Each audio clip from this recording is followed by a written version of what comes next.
While our hospitals do not even have paracetamol, Wicknochivayo paid 1 million rand to prostitute for 5 minutes for short-term sex with the money he stole from us.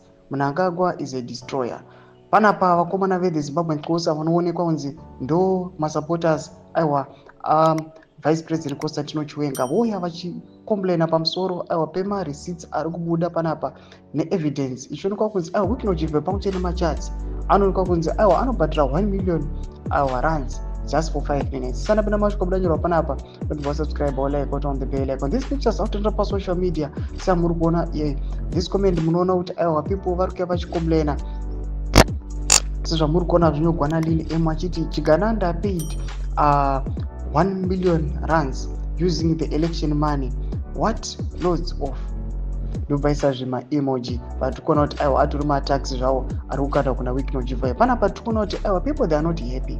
Munyika yatiri kuna panguva ino issue yesuccession panguva ino iri kunesa just because of corruption. But panapa evidence information yakadai ichilika ichizobuda tinoona kuti vanhu munyika yeZimbabwe vana vanobatikana. Zvatiri kuona kuti panapa the vice president vari kuya panapa vachiti no to corruption, aiwa no to vanhu vari self serving vari kunzi zvigananda. But panguva ino tichikuona kuti mari dzakaita sema 1 million rands aiwa dzinoonekwa kuti dzinge dzingobuditsiwa dzinopeya aiwa magirlfriends. We are talking of girlfriends. Hatisi kutaura maybe something like rent. Kuona munhu akwanisa kubhadhara 1 million rands kunobhadhara girlfriend.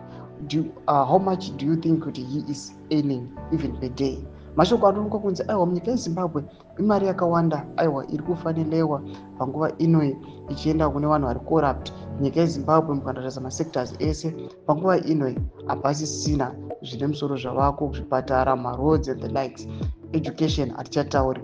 So people now their question is until 2030 what do you think kuti Zimbabwe position yayo inenge yapapi kana vanhu vachifanira pamwe chete nekuutiliza taxpayers mari in such a way yakadai so. Why do you think kuti by 2030 nyika yeZimbabwe inenge yava? Imbudze mafungiro enyu muri kudii pamusoro pechitiko ichi. Aiwa pena comment section medu mafungiro enyu, musanga subscribe or like, turn on the bell icon.